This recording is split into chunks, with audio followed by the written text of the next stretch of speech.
네, 뭐 감사합니다. 이렇게 저녁에 또 쉬셔야 하는데 이렇게 이걸 참석해 주셔서 고맙다 말씀을 드리고, 제가 감기가 좀 들어가서 목소리가 약간 좀 양해를 좀 해주시기 바랍니다. 이게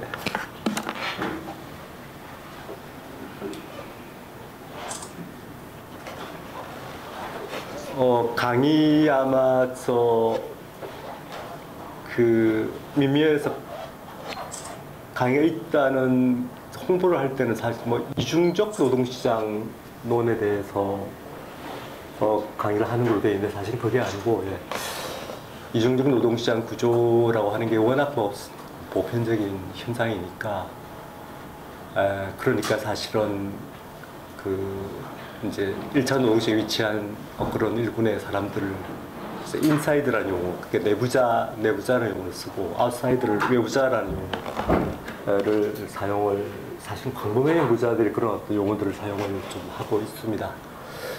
그 내부자 외부 조금 이따 나오겠지만, 사실 내부자 외부자 이론이라고 하는 게 있는데, 거의 근데 이론은 뭐 린드블럼 이런 사람, 스노우 이런 사람이 만든 것이긴 하지만, 그런 어떤 원래 기원을 넘어서서 사실은 또 이제 노동경제학적인 시각인 이중적 노동시장 논이나 또는 노동시장 분절화론 그 범위를 이제 뛰어넘어서 훨씬 비교 정치경제학적인 시각에서 이 개념들을 사용하면서 여러 가지 이제 어떤 이전과 구별되는, 이전은 어쨌든 유연적 노동시장이라고 하는 것은 보편적인 현상이니까, 보편 현상이니까, 그에 따라서 이전에 익히 볼 수 없었던 어떤 새로운 현상들이 출현하고 있으니까, 그걸 설명하기 위해서 여러 연구자들이 많은 논문들을 발표하고 있고, 그런 것들을 이제 일괄해서 듀얼라이제이션 티어리 이렇게 부를 수 있을 것 같아요. 그 중에 일부 연구자들이 지난 2011년인가요? The Age of Dualization이라고 하는, 그게 2010년대 옥스퍼드 대학교에서 하는 심포지움을 구성을 했습니다. 옥스퍼드 대학에 루에다라고 하는 교수가 있는데, 이 루에다 교수가 사실은 이 듀얼라이제이션 티어리를 확산시키는데 굉장히 큰 기여를 한 그런 어떤 인물이 되겠습니다. 그분이 2005년, 2006년도에 사실은 그때 이제 아주 중요한 논문을 발표하게 되는데, 이제 그게 사실은 기폭제가 돼서 상당히 많은 연구자들이 이 주제에 이제를 갖고 실험을 하고 있는 것이죠. 자, 그래서 오늘 제 발표는 이제 그런 전반적인 어떤 연구의 흐름, 거기서 어떤 주제들이 논의되고 있는 것인지, 그리고 유럽에서 이중적 노동시장 현상들이 어떻게 각국별로 상이하게 출현하는 것인지, 그리고 그런 어떤 이중적 노동시장 구조를 해결하기 위해서 어떤 정책적인 대안들이 각국에서 실천이 된 것인지, 이런 것들을 제가 보여드리고, 마지막에는 우리나라에서 그럼 이 이중적 노동시장의 구조가 통계적 데이터를 통해서 어떻게 지금 나타내는 것인지, 그런 것들을 보여주는 이런 순서대로 진행을 하도록 하겠습니다. 자, 보시면 어쨌든 사실 처음에 우리 강 교수님 부탁한 것은 새 정부의 노동정책에 대해서 좀 강의를 해달라는 부탁을 받았는데, 사실은 이 새 정부 노동정책에 대해서 이게 좀 발표하려면 신문에 나오는 그런 어떤 정책들만 갖고서 발표를 할 수가 없어요. 뭔가 그 배경에 있는, 그걸 주도하는 집단은 누구고, 또 어쨌든 최저임금 급격 인상으로 생기는 여러 가지 문제들, 그리고 비정규직 전환이라고 하는 게 지금 상당한 활동들을 저도 사실은 그 작업 속에 끼어들어서 비정규직 전환에 요구되는 임금 체계 설계를 제가 다른 연구자 같이 작업을 좀 했습니다만, 그 과정에서 보니까 향후 한 10수년 동안은 공무원이 그야말로 노동의 전장터가 될 것이라는 예감이 들 만큼 심각한 갈등이 애생이 되어 있는 그런 어떤 문제 이슈라는 생각이 들더라고요. 그러니까 충분한 준비를 거쳐서 사실은 수행이 돼야 되는데 이게 사실은 그런 준비도 없이 또 어떤 효과가 출현하는 것인지 이런 것들에 대한 사례성 분석도 없이 하다 보니까 굉장히 많은 점들, 갈등들 이런 것들이 나와 있는데 그건 뭐 제가 또 사실은 그 새 정부의 노사정책 자문위원으로 선임이 됐기 때문에 어쨌든 강의 부탁하신 그 주제는 앞으로 몇 개월 지난 이후에 여러 가지 제가 좀 수집을 해서 한번 또 발표를 하도록 하겠습니다. 자, 그래서 어쨌든 뭐 여기 이 미명그룹에서도 특히 미명그룹이 내세우는 어떤 이 일종의 좀 기치가 성한 사람이라고 하는 그런 기치고,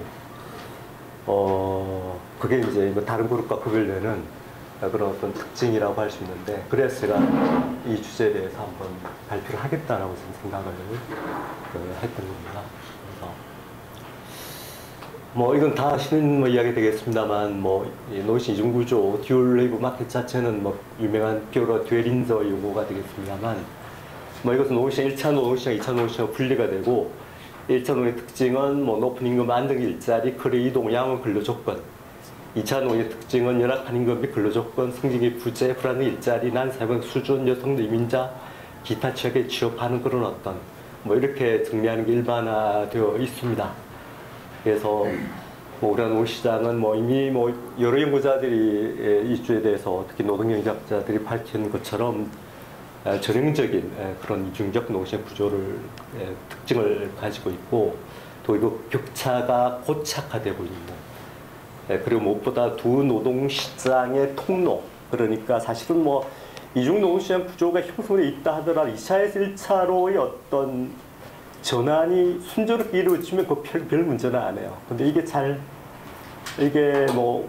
이미 이런 문제에 대해서는 이미 딩 일자리가 이게 디딤돌인지 징검다리인지 아니면 상당히 이제 고착화되어 있는 것인지 이런 문제는 상당히 중요한 노동의 주제니까 이미 노동경제학자들도 우리나라를 대상으로 해서 이미 오래전부터 연구를 통해서 밝힌 것처럼 상당히 이동이 제한적인 그런 유럽에 비해서 그런 특징을 보여줬기 때문에 더 사실은 좀 고약한 그런 어떤 특징이 되어 있는 것이죠. 그래서 제가 아까 말씀드린 이중화 이론이라고 하는 것은 그런 어떤 내부자 의사의 불평등이나 이익의 상충이나 또는 정책 통해 윤화 창출 심화되는 과정에 대한, 특히 정치적 과정에 대한, 정치적 기존의 노동경제학자와 달리 정치적 과정에 대한 분석, 그걸 사실은 정치학자 또는 비교 정치학 경제학자들이 이 주제에 상당히 많은 관심을 쏟고 연구 논문들을 발표를 하고 있는 것 같습니다. 이중화론이란 무엇인가에 대해서 한번, 이게 누가 내부자이고 누가 외부자인가 하는 것도 이게 합의된 개념이 아니고 사실은 그 개념을 사용하는 그런 연구자나 또는 이론적인 포지션에 따라서 좀 차이가 있습니다. 아까 말씀드린 것처럼 린드백, 스노우, 이게 린드백은 스웨덴의 경제학자고 스노우는 영국의 경제학자인데, 이 사람들이 사실은 내부자, 외부자로 이걸 처음으로 이제 좀 정교하게 구성해서 발표를 했죠.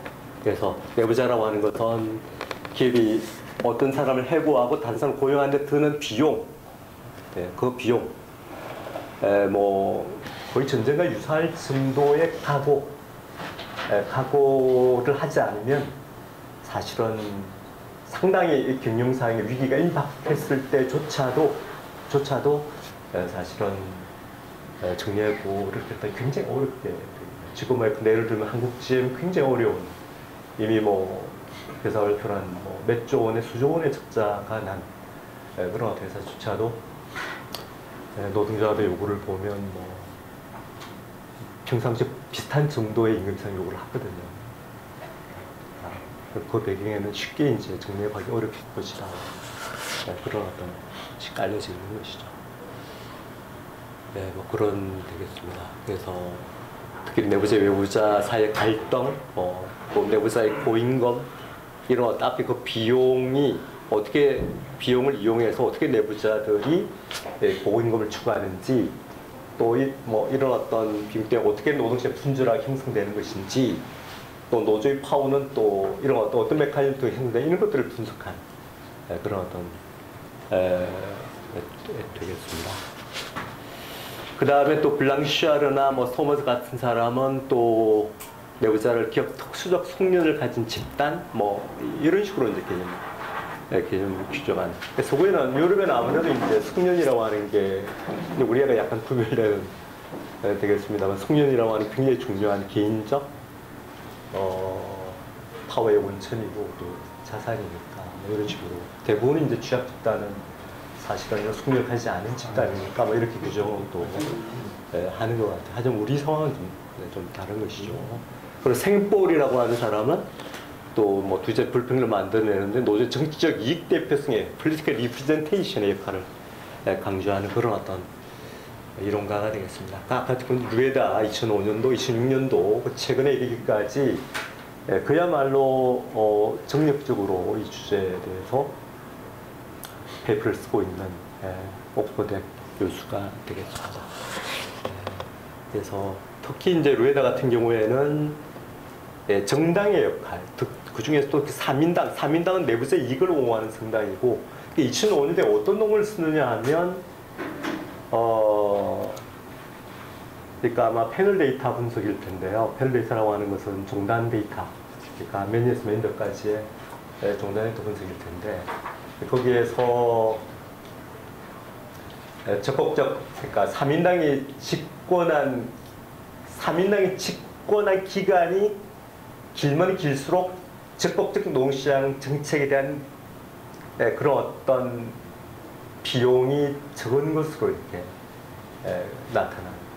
그러니까 일반적으로 뭐 3인당은 지모주 정당이고 그러니까 적극 노동시장 정책이라고 하는 것은 뭐 고용 서비스, 그다음 직업 훈련, 그 다음에 일자리 창출의 고용 보조금 직업, 요게 이제 적극 노동시장의 3대 요소가 되겠는데요.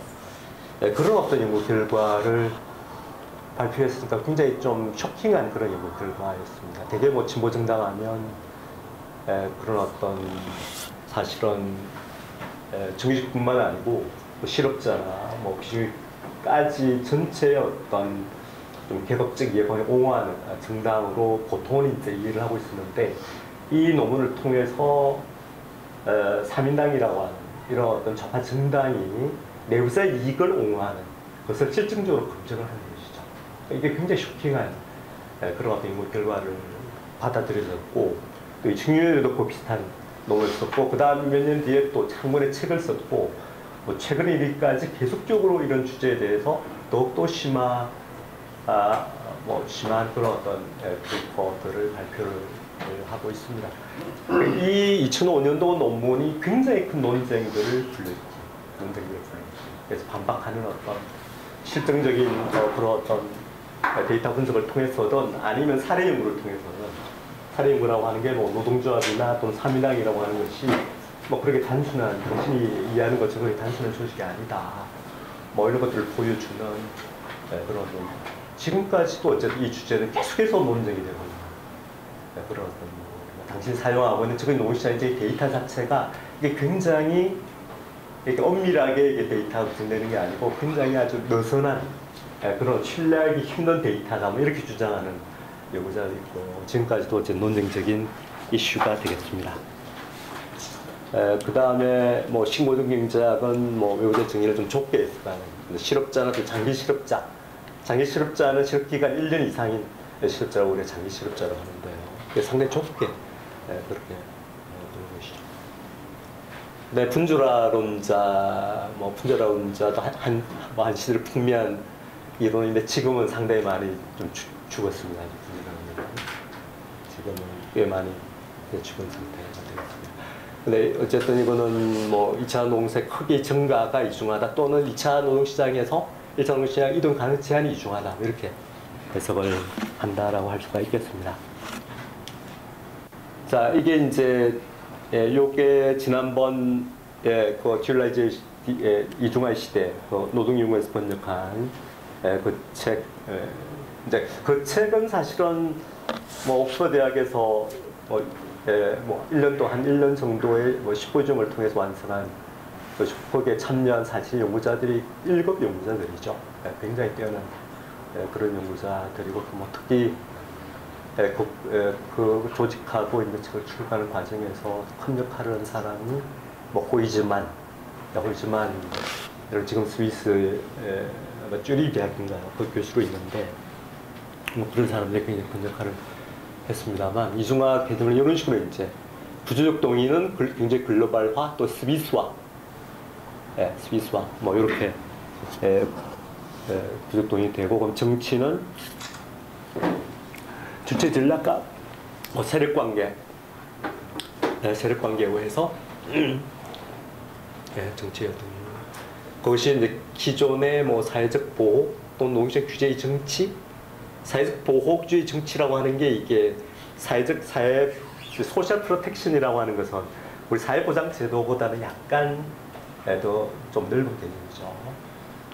넓은 개념인데 어쨌든 뭐 이 기존의 사회보장 제도가 어떻게 또 이중화 구조 확대에 기여하는 것인지 이런 것들을 분석하는 어쨌든 그런 메커니즘이 예를 들면 뭐 유럽 우리가 유럽 대륙의 복지국가를 보수적 그러니까 보수적 코퍼레티즘적 복지국가 이렇게 에스미 앤더슨이 그렇게 유용하지 않습니까? 그때 이 보수주의적이라고 하는 것은 정규직 핵심 노동자 이익을 옹호하는 형식으로 사회보장 제도가 구축되어 있는 거예요. 그게 말하자면 사회보험 중심의 그런 어떤 제도인 경우에는 그런 성격이 나타날 수밖에 없게 되어 있는 우리도 마찬가지지 않습니까? 우리 사회보장 제도도 사회보험 중심 물론 뭐 법의 반대성이나 뭐 수급 기간은 여기에 비해서 훨씬 적긴 하지만 어쨌든 제도의 기본적인 틀 자체는 사회보험 제도 중심으로 되어 있고 사회보험 제도 중심이라고 하는 건 어쨌든 불가피하게 그 기여성의 원리 기여하는 만 기에 비례해서 급여를 지급할 수밖에 없던 속성을 가지고 있습니다. 그래서 사실은 유럽도 전형적으로 뭐 독일이나 프랑스 같은 나라가 전형적인 보수주의적 코퍼레티즘적 복지국가다 이렇게 우리가 부르는 것인데 바로 이게 사실 규제 정치를 통해서 이중구조를 심화시키는 그런 어떤 있다는 것이죠. 그래서 농의 규제 정치도 뭐 농지 규제라고 하는 게 뭐 대표적인 게 고용보호법이지 않습니까? EPL이라고 우리가 약자를 써서 이야기하는 EPL이라고 하는 게 형성된 게 60, 70년대거든요. 그러니까 서구 노동자들이 누리는 거의 대부분의 사실은 사회보장 제도 그리고 노동시장에서 누리는 여러 가지 고용보호 입법 이런 것들은 사실 자본주의 황금기 동안에 노동조합이 획득한 거예요. 획득한 거예요. 그 이전까지는 그 정도 굉장히 미약한 상태에 있다가 50년대, 60년대, 70년대까지에서 비로소 말하자면 현재 서구의 노동자 누리는 현재는 뭐 어쨌든 약간 축소시키긴 합니다만 어쨌든 뭐 여러 가지 다양한 어떤 사회보장 프로그램들 뭐 이런 것들 되는 것이죠.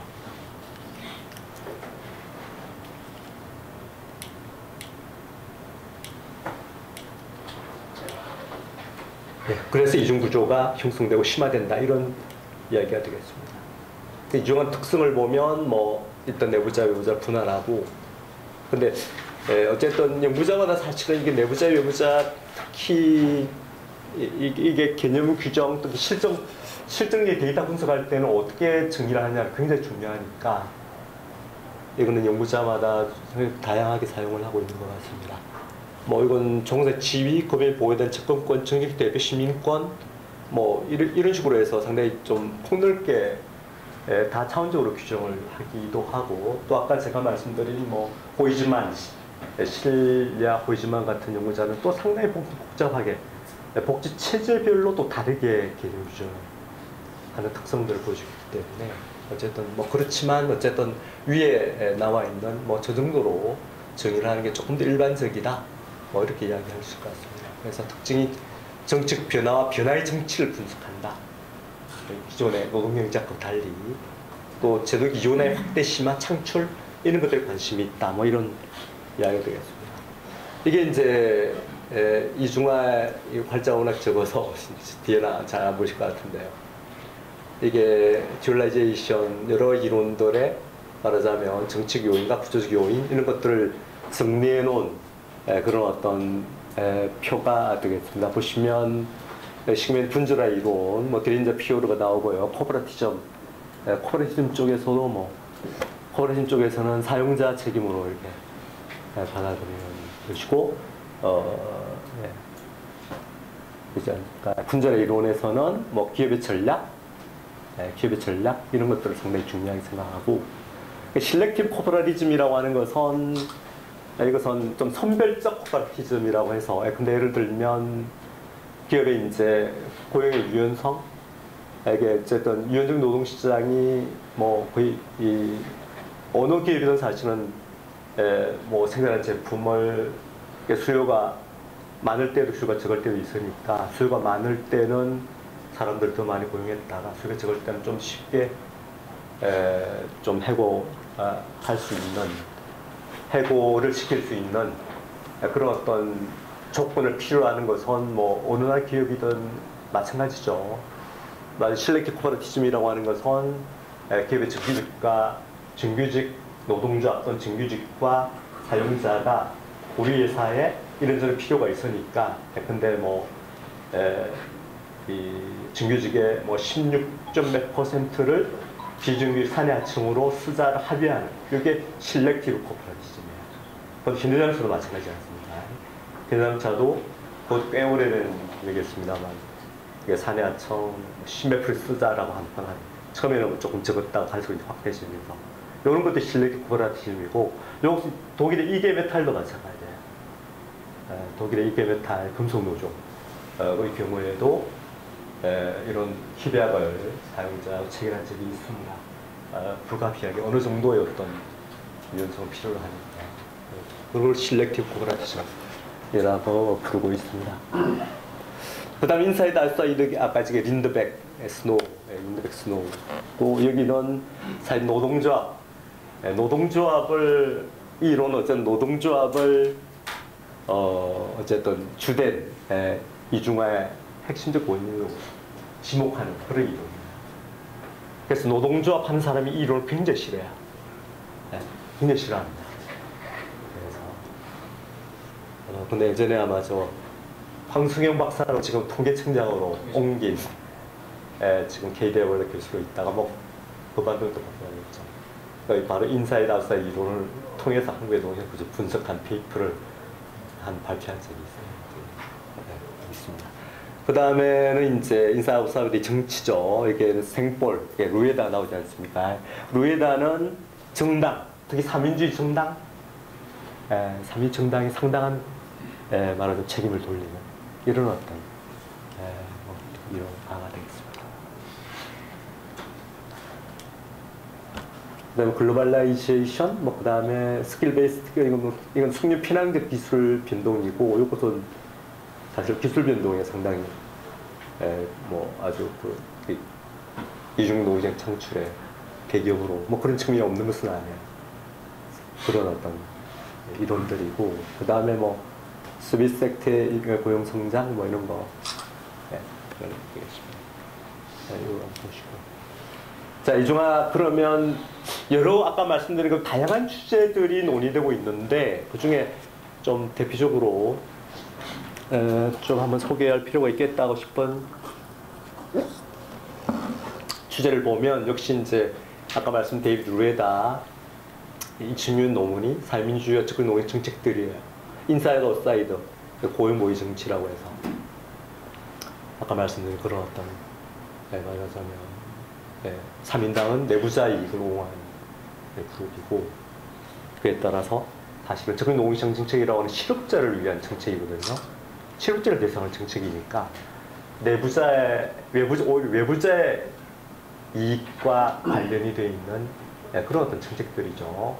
그런 외부자의 이익에 관련된 정치에 대해서는, 그런 정책에 대해서는 3인주 정당이 소극적이다 이런 것을 실제로 분석한 페이퍼가 되겠는데 이게 그 뒤에 사실은 이 주제와 관련해서 상당히 많은 페이퍼들이 쏟아졌습니다. 쏟아졌고 바로 이 주제와 관련한 실정 분석, 사례 연구도 쏟아졌고 기타 3인당의 정책들을 직접적으로 분석하는 그런 어떤 연구도 좀 있었고 여전히 논쟁적인 주제가 되었습니다.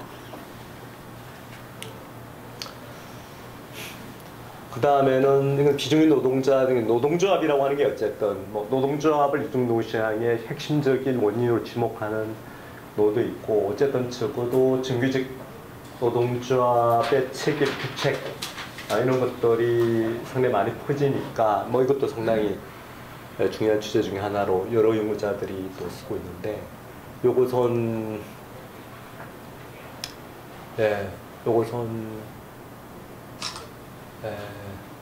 그러니까 이제 비정규 노동자들 노동 전략과 관련해서 중요한 게 노조의 정체성이다. 특히 노동조합의 계급적 지향을 갖는 경우에는 이게 비정규직 노동자를 포괄하는 그런 어떤 정책을 구사한다. 이런 어떤 특히 계급 지향을 갖는 특히 남부 유럽, 라틴 유럽에 불리는 그쪽이 특히 아직까지도 좀 계급 지향적인 성격이 강한데요.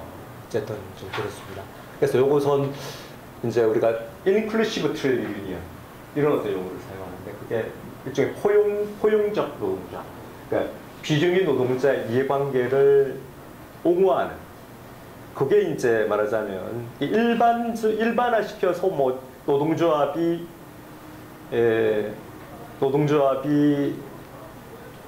외부자의 배타적이다 이렇게 얘기할 수가 없고 노동조합에 따라서 차이가 있다 이런 것을 보여주기 위한 그런 어떤 용어로서 포괄성 또 포용성 이렇게 부를 수가 있는데 이걸 보시면 UD라고 하는 것은 저기 유니언 노동자 조직률이 되겠습니다. 유니언 덴시티인데 템프리 워커즈란 우리 보통 임시직 일반적으로 우리나라의 사업 비정규직하고는 좀 차이가 있습니다. 템프리 워커는 임시직이니까 사실은 고용의 한시성만 가지고 분류한 거예요. 그러니까 대충의 기간제, 그 다음에 파견직. 뒤에 아마 제가 약간 순한 것 같은데요. 여기 일단 이렇게 고용 한식을 기준으로 해서 기간제, 파견제, 계절 근로자, 호주 근로자, 이런 근로자, 공공 근로자까지 포함해서 템프리 임플로이먼트로 그렇게 산출을 유럽에서 일반적으로 그렇게 산출을 하고 있습니다. 우리는 사실 고용 한식뿐 아니고 근로 제공 방식에 따른 두 가지 분류를 동시에 사용하거든요. 그러니까 우리는 시간제, 용역, 특고 다 비정규 포함시키지 않습니까? 하지만 유럽의 템프리 인플루에 할 때는 밑에는 제외되어 있다는 그걸 염두에 두시고 그렇게 보시면 될 것 같습니다. 자, 이게 어쨌든 이게 잘 보시면 외국의 경우에 과연 이게 그러니까 임시직 노동자의 조직률을 한번 보시면 제일 큰 나라가 지금 DK라 되어 있지 않습니까? DK 덴마크가 되겠습니다. 덴마크는 그 다음에 편하게 비정규직이라고 쓰면 비정규직의 75.9%를 조직하고 우리나라 비교가 안 되는 것이죠. 우리는 몇 프로 조직돼 있나요? 이거는 우리하고는 비교가 안 돼요. 우리 민주노총이 민주조합원의 한 20% 정도가 비정규직을 이해하지만 이건 비교가 안 될 정도로. 그러니까 어쨌든 이 정도 돼야 사실은 포용적 노조로 불리는. 그 다음에는 SE가 스웨덴이죠. 스웨덴이 59.8%. 이 정도 되고 있습니다. 한번 보시면 프랑스는 2.4%밖에 안 돼요. 프랑스는 비정규직 2.4%만 조직되어 있습니다. 상당히 정규직 노조 중심주의 성격이 강한 노조 운동이 프랑스라고 좀 하죠. 네덜란드는 14.6%, 이 정도. 영국 9.8, 이렇게. 그 이퀄리티 디멘전은 요것은 동일 노동, 동일 임금이 법으로 정해져 있느냐, 단체별 명문에 되어 있냐, 그걸 가지고 여기 분류를 한 것이고요. 그 다음에 compensating dimension은 어쨌든 뭐 일반적인 비정규직이 빈번하게 직장을 이동하니까 뭐 그에 대한 어떤 보상, 그런 보상이 트레이닝, 직업훈련이나 기타 플렉시빌 보너스, 특별히 이제 비정규직이 노동조직위원회에 따라서 빈번하게 직장 이동하니까 플렉시빌 보너스를 주는 이런 어떤 혜택이 있는지 없는지, 특히 CA라고 하는 컬렉티브 어그리먼트예요. 단체 협약이 되겠습니다. 명문화되어 있는지 그걸 가지고 평점을 매긴 거예요. 그래서 요 세 가지 가지고 점수를 매겨서 요걸 가지고 노동조합의 포용성 지표 인덱스를 만들어서 그렇게 분석한 일부가 되겠습니다. 그래서 요런 어쨌든 요런 것들도 상당히 중요한 주제로 논의되고 있다는 정도 알고 있습니다.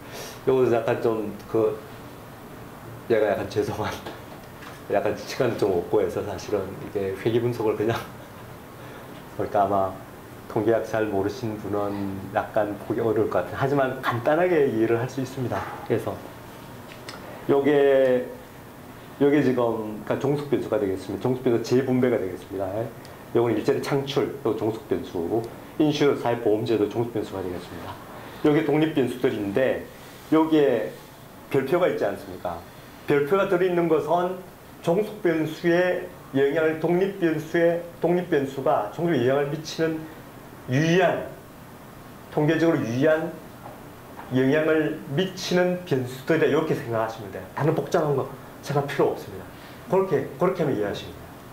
그러니까 이 별표 있지 않습니까? 이 별표 하나, 별표 세 개는 하나에 비해서 더 강한 영향을 미치는 그런 변수다, 이렇게 생각하시면 되겠습니다. 요에 이제 이게 실적 보이지만 다양한 연구, 굉장히 연구가 많습니다. 실적 보이지만 연구가 많은데 그 중에 일부만 제가 한번 이게 카피를 해왔는데요. 이게 이제 노르딕, 그러니까 뭐 3인주 국가들이죠. 유럽 대륙국가, 남부 유럽 국가들의 이제 뭐 재분배에 대해서 말하자면 outside needs라고 하는 거, 외부성의 정도를 지표해서 당연히 외부 정도가 높으면 높을수록 노르딕 국가에서도 더 말하자면 재분배에 대해서 더 많이 동의를 한다 이야기 되겠습니다. 컨티넨탈에 대해서는 뭐 동의하는 정도가 약간 뭐 노르딕 국가보다 적다는 이야기고, 사돈도 마찬가지로 이야기 되겠습니다.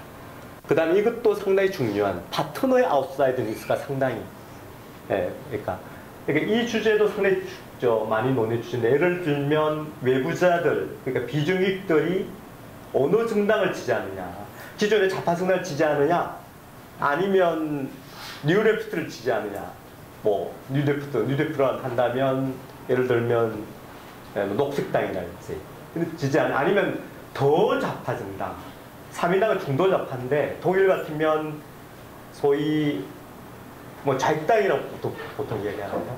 더 사실은 옛날에 그 동독 지역에 있던 정당이 통일되면서 이렇게 좀 더 전환하는 정당이 있습니다. 그 정당을 지지하는지 이런 것들이 사실은 상당히 중요한 관심의 주제인데, 또는 예를 들면 외부자는 고용보호법에 대해서 어떤 태도를 취하느냐, 이런 문제들, 이런 문제들에서 상당히 자기 파트너가 어떤 지위를 가지고 있느냐, 노동시장에서, 이게 상당히 중요한 변수예요.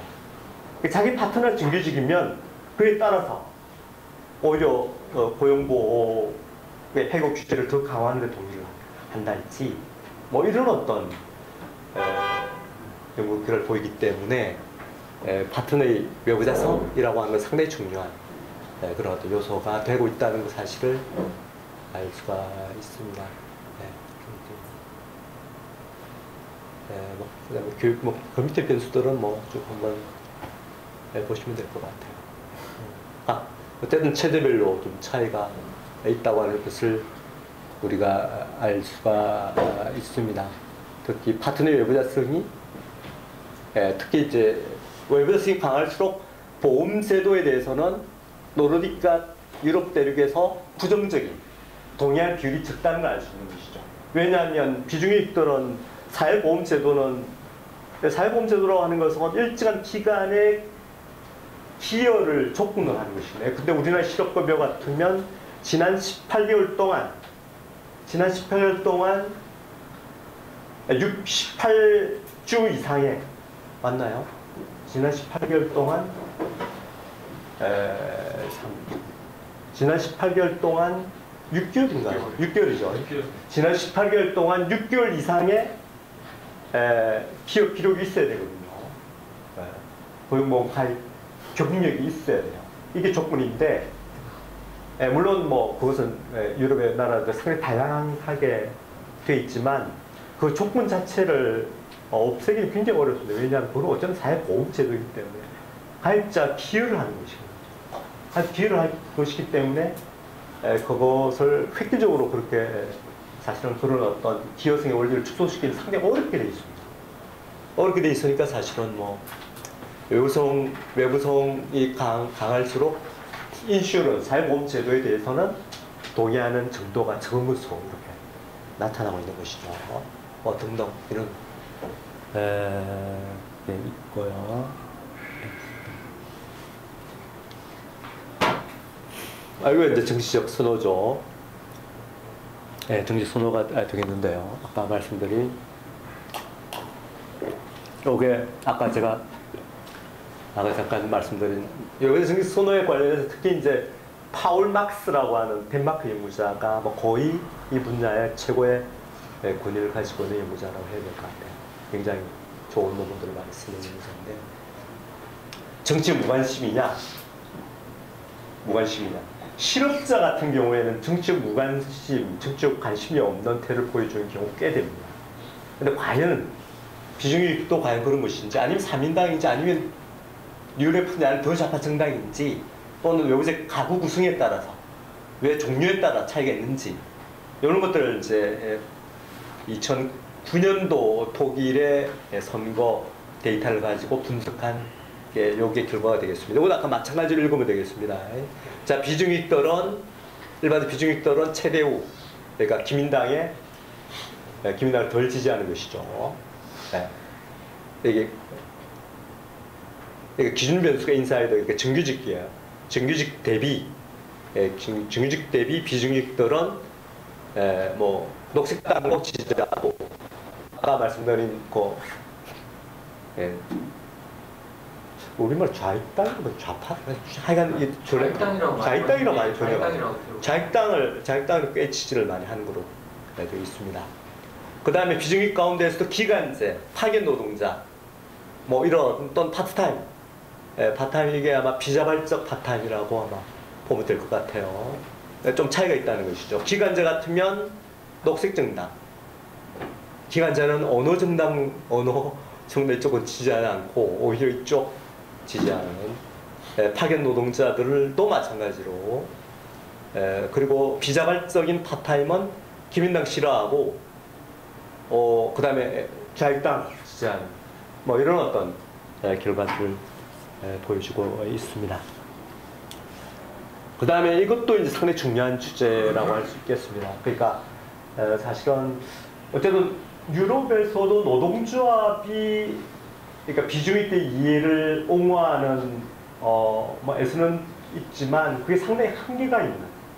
그러니까 어쨌든 지금은 전반적으로 노동조합이 상당한 파워를 잃어가고 있는 그런 어떤 되고 어쨌든 노동시위원회에 따라서 또 어쨌든 정규직 노동자 이익을 옹호해야 될 입장에 있으니까 기존의 노동조합을 통해서 비중의 이해관계를 옹호하는 그런 것은 별 그렇게 성과가 없으니까 이제 이런 문제, 정치 시스템 어떤 정치 시스템이 외부적 이익을 옹호하는 데 유리한 것인지 이런 것들을 분석하는 연구자가 뭐 유명한 아이버슨과 소스키스, 뭐 램이랄지 일본의 정치학자들이 있습니다.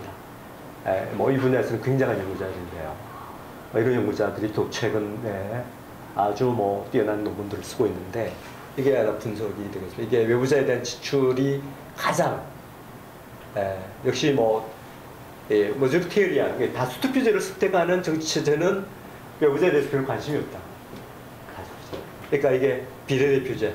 그들은 특히 우파 정당이 강한 우파 정당이 강한 그런 어떤 상태에서 비례대표를 선택하는 그런 정치 체제일수록 사실은 외부제에 대한 지출도 많이 하고 또 실업에 대한 지출도 많이 하고 ALMP라고 하는 게 적극노동 정책이에요.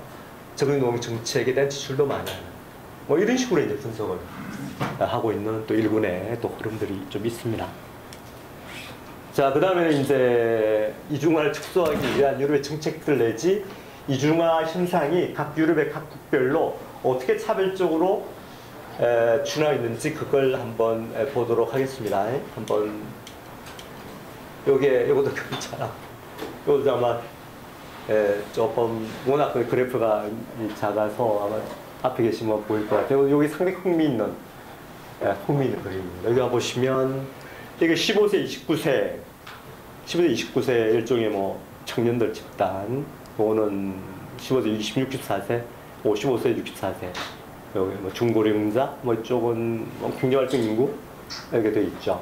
한번 보시면 이게 시간이 갈수록 메뉴에 이게 검은색 실선이 청년들이에요. 청년들의 비중이 비율이 되겠습니다. 그게 어떤 형태로 나타나는지 나라별로 상당히 차이가 있다는 사실을 알 수가 있습니다. 제일 나이가자에게 높은 게 스페인이에요. 스페인. 엄청난 비중들 했다가 약간 떨어졌다가 최근 들어서 다시 올라가는 그런 어떤 포르투갈도 마찬가지지 않습니까?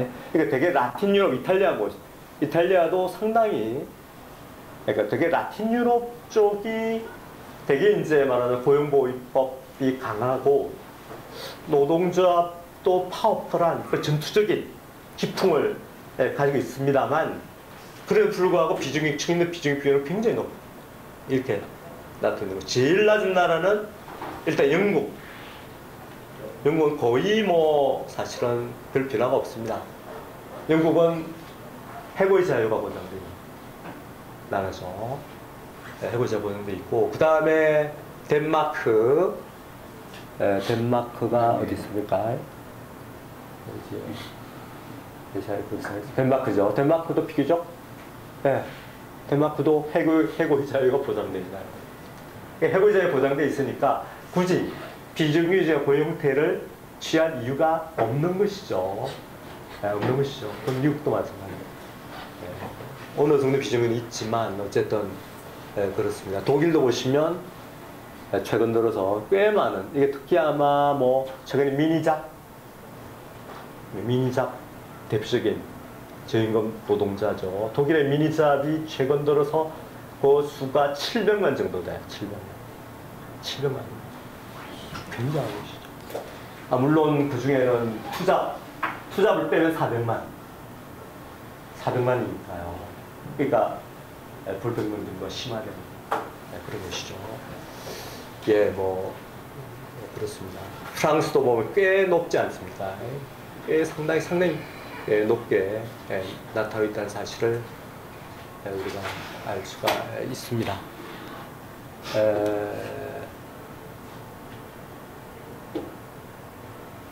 뭐 이런 것도 한번 보시면 쉐어 오브 템포리 컨트랙트 근데 신규 고용 계약 중에서 이게 템포리 컨트랙트 뭐 그냥 비정규직으로 하겠습니다. 임시 유함사 흐르니까 비정규직 계약의 비율 같은 거 보면 뭐 스페인 제일 높지 않습니까? 스페인 그 다음에 폴란드는 뭐 좀 빼버리고 그렇지 않습니까? 제일 낮은 데가 이게 뭐 영국이랄지 뭐 기타 덴마크 뭐 이런 데가 상당히 낮게 그 중간이 이제 아마 유럽 대륙 국가들 차지하게 될 것 같습니다.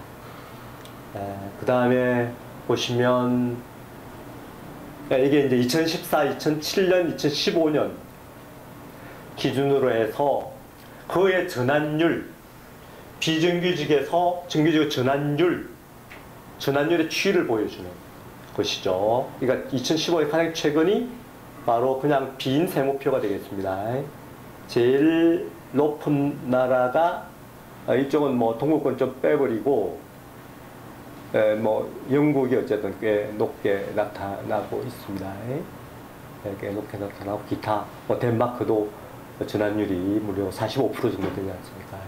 예전에 지금이나 별 변화가 없는 것으로 그렇게 나타나고 있습니다. 네덜란드 같은 경우에도 이전에 비해서 계속적으로 전환율이 상승하고 있는 그런 어떤 케이스가 되겠습니다. 케이스가 되겠고, 그 다음에 독일은 뭐 이전 시험 통계는 없는 것 같아요. 독일도 이 정도, 전환율 이 정도, 스웨덴도 꽤 뭐, 이쪽은 이제 정규직 비율, 그리고 이쪽은 청년 실업률이 되겠습니다. 그걸 가지고 뭐 여러 국가들의 분포를 그래프로 나타낸 것이고, 요것은 또 10년 이후에 10년 이후에 정규직될 확률, 제일 높은 나라가 덴마크죠. 청년 실업률은 굉장히 낮지 않습니까? 굉장히 낮아요. 그러니까 10년 이후에도 40% 이상이 정규직 안 되는 나라가 이탈리아가 되겠습니다. 이탈리아고 청년 실업률이 42, 3%. 그러니까 이탈리아는 소위 2015년에 2010월 12월 달에 소위 렌즈 계획이라고 해가지고 하지 않을 수가 없어요. 정규직 노동조합이 뭐 파업을 하고 했지만 이런 상황에 처하니까 하지 않을 수가 없는 것이고, 여러 가지 뭐 해고, 규제 뭐 이런 것도 완화시키지 않을 수가 없는 것이죠. 굉장히 이탈리아의 노동 상황은 상당히 안 좋은 편이 되겠습니다. 뭐 이런 거 한번 보시고, 그 다음에 요것은 뭐 각 영역이라고 적응농시장 정책, 웨이지 세팅은 임금 결정의 방식이에요. 임금 방식이 집중화된 방식에서 점점 더 이제 분권의 방식으로 변화를 보여주는 거고, 그 다음에 실업급여에 대한 개혁이 되겠습니다. 그 다음이 잘 안 보이는데, EPL이 이제 고용보호입법에 대한 그 완화, 뭐 사실 완화시킨 그런 어떤 대부분 그런 계획들이고, 그 다음에 이게 레이브 텍세이션이죠. 이게 뭐 조세 계획이 되겠는데요. 역시 뭐 이게 아마 건수 가지고 아마 통계를 낸 것 같은데, 요게 뭐 보시면 적응농시장 정책에 대한 계획이 굉장히 어쨌든 노동시장 이중구조를 완화하기 위해서 정책 중에는 제일 일반적인 정책들이다. 이것을 우리가 알 수가 있고요. 요게 이제 고용보호 입법에 대한 이 변화 취지가 되겠습니다. 뭐 직선으로 가는 것은, 수평으로 가는 것은 변화가 없다는 이야기죠. 여기 보시면 좀 완화된 또는 약간 뭐 증가한 케이스도 있고, 뭐 이런 것들을 보여주는 그런 것도 되겠습니다. 고용보호입법.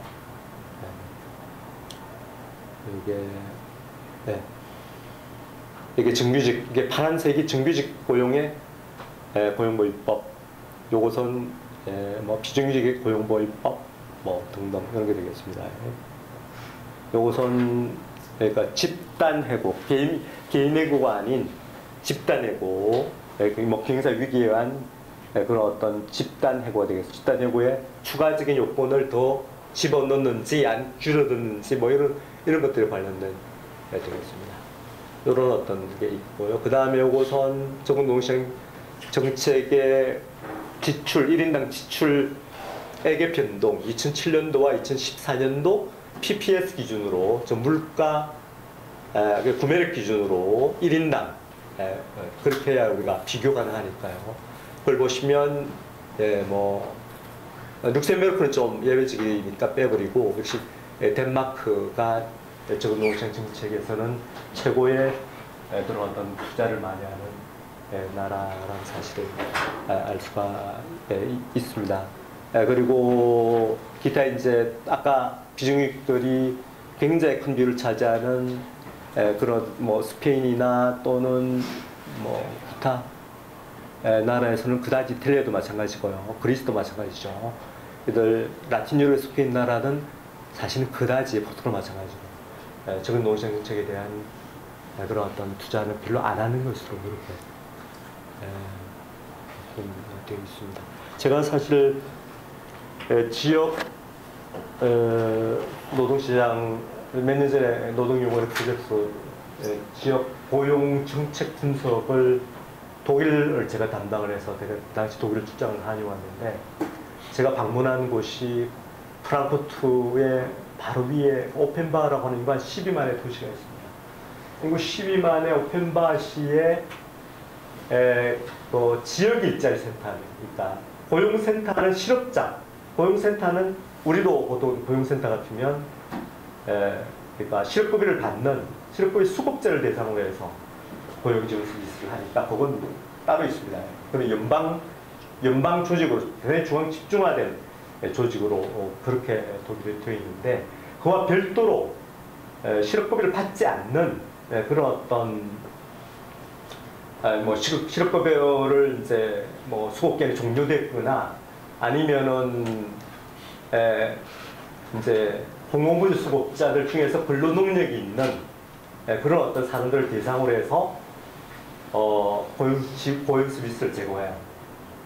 고용 서비스 그게 독일에서 그 지원 조직 이름이 잡센터예요. 근데 인구 12만이 되는 그 오펜바시의 잡센터의 직원 수가 270명이에요. 270명. 제가 사는 고양시의 일자리 센터 직원 수가 10명 조금 넘습니다. 인구 100만이에요. 비교가 안 돼요. 우리도 최근에 사실은 우리 문 교수는 잘 아시겠지만 최근에는 꽤 사실은 이쪽에 투자는 늘리라고 다양한 프로그램을 하고 있습니다. 아직까지 사실 인력에 관한하는 아직까지는 수구를 따라가기 힘들 것 같아요. 이런 내용이고 이것은 바로 이게 교육별 학력별 비정규직의 구성이 되겠습니다. 구성해 보시면 그 사회가 어느 정도 평등한 사회인지 그런 것들을 알 수 있는 그런 자료가 되겠습니다. 되게 이게 로우, 미디엄, 하이로 되어 있지 않습니까? 로우, 그러니까 학력이 저학력자가 높은 비율을 차지하는 나라들이 보시면 포르투갈, 스페인 이런 나라들이에요. 오스트리아도 좀 그렇네요. 덴마크 좀 그렇고 밑에는 이건 좀 평등의 측면도 있고 이것은 약간 복잡한 측면을 포함하고 있는 것 같아요. 비정규직이 어떤 좀 직종에서 생기는 문제 이런 문제와 관련돼 있어서 반드시 평등의 관점에서 해설할 수 없는 약간 복잡한 측면이 좀 있을 것 같아요. 그 정도로 좀 하도록 하겠습니다. 그 정도 하고 이런 어떤 상황들 아까 여기에 그날 스웨덴도 꽤 청년 실업률이 꽤 높은 나라입니다. 꽤 높은 나라 되겠습니다.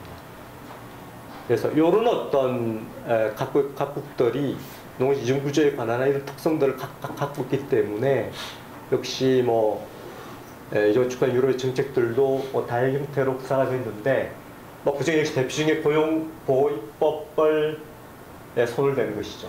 그래서 직장 해고보호, 정규직의 해고보호를 완화하는 특히 아까 보시다시피 특히 농지 분절화 구조가 굉장히 심각한 나라가 라틴 유럽 쪽이니까 그리스나 포르투갈, 스페인 등에서 해고 기간 및 해고 수당을 삭감을 했고 특히 스페인 같으면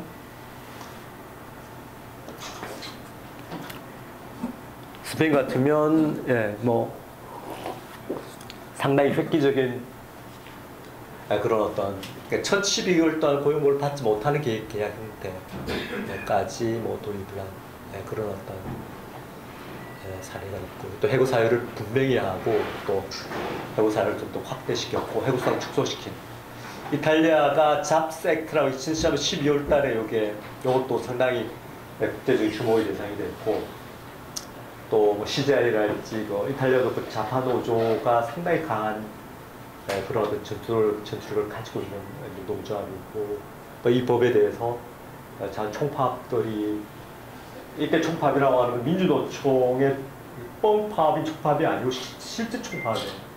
실제 총파업입니다.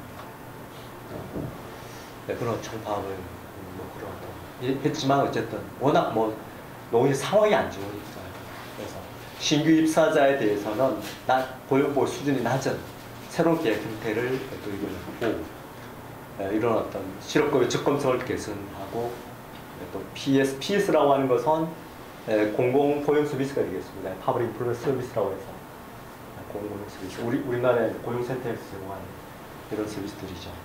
그래 네덜란드의 2015년 이 법도 이 피해를 좀 단순화시키는 이런 대표적인 사례고, 그 다음에 임시 계약의 재규제, 비정규직 재규제예요. 리레귤레이션이에요. 리레귤레이션이고, 이건 새 정부에서 이렇게 지금 이런 방향을 자꾸 하고 있지 않습니까? 그래서 임시 사용 비용, 임시에 사용하는 코스트를 인상시켜줍니다. 아니면 정규직 전환 인센티브를 제공하는 방. 슬로베니아 사례, 프랑스 2014년도 폴란드 개혁, 이런 것들, 또 이탈리아, 스페인, 이탈리아 이런 어떤 계획들이 있습니다. 그 다음에 또 실업급여의 재구성해서, 그러니까 비정규직 실업급여 수급 조건을 개선하는 것이죠. 이걸 가리켜서 실업급여의 동질을 하라고. 실업급여의 호모지나이제이션이라고 해서, 그러니까 실업급여의 최근의 추세 경향의 세 가지 특징 중에 하나예요. 그걸 실업급여의 동질화라고. 동질화라고 하는 것은 정규직과 비정규직의 실업급 접근성을 축소시키는 정책. 그게 노동시의 유연성에 적합한 방식이 되는 것이죠. 이런 것들은 우리나라에도, 그러니까 단순히 우리가 실업급여의 노사모가 내는 어떤 지금 분담하는 컨트리뷰션, 기여율을 높이자, 또 실업급여의 관대성을 더 강화하자, 실업급여 수당을 더 많이 받도록 하자, 이것을 이런 어떤 주장에서부터 사실은 더 나아가야 한다는 사실을 우리가 알 수가 있는 것이고, 이런 식으로 동질화는 유를 국고에서 상당히 좀 광범하게 진행되고 그런 변화가 되겠습니다. 이전에 제가 노동부 이 담당 부서 대상으로 해서 발표를 했더니 이게 아주 좋은 우리 우리나라 고용보험제도를 개정할 때 상당히 중요한 참고 자료가 되겠다, 이렇게 이야기를 하더라. 아직까지 그런 사실을 잘 모르고 있다는 노동부 관료들이요. 이런 어떤 국제적 흐름에 대해서 잘 모르고 있다는 그런 느낌이 들었습니다.